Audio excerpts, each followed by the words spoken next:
Hello, I'm Judith Davis. What is your relationship with clutter? If you keep your space neat at all times, that's great.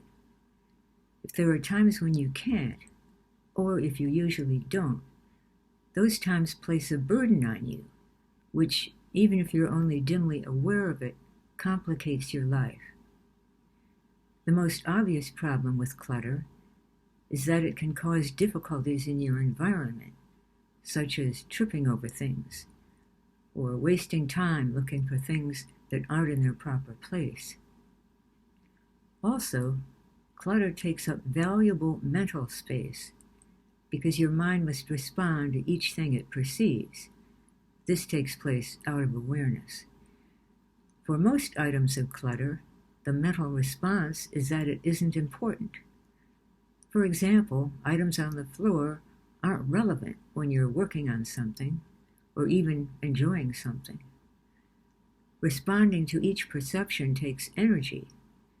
Therefore, it's tiring to have irrelevant perceptions to respond to.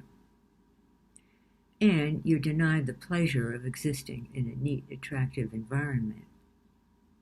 How can you deal with this? Choose the easiest source of clutter that you can see. If you're someone who doesn't make your bed in the morning, who leaves dirty dishes in the sink, or who lets laundry accumulate until it's spilling over the laundry basket, don't choose one of these tasks. They're too complex. You can decide which of all the sources of clutter in your space would be the quickest and easiest to deal with. Something like putting away the toothpaste after brushing your teeth, having a designated place for keys and mail, or putting dirty clothes in the laundry basket rather than dropping them on the floor.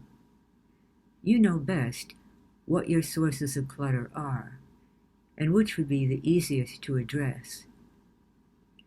For a week, focus on solving that one issue, putting the toothpaste away, finding a place for your mail and keys, putting your dirty clothes in the laundry basket, or whatever easiest thing you have chosen.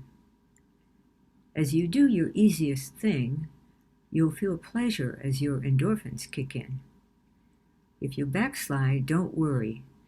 Just resume your task when you remember it. Then choose a different easy task to perform. And when that's become habitual, choose the next easiest and continue in this way. You may well backslide again, but again, don't worry.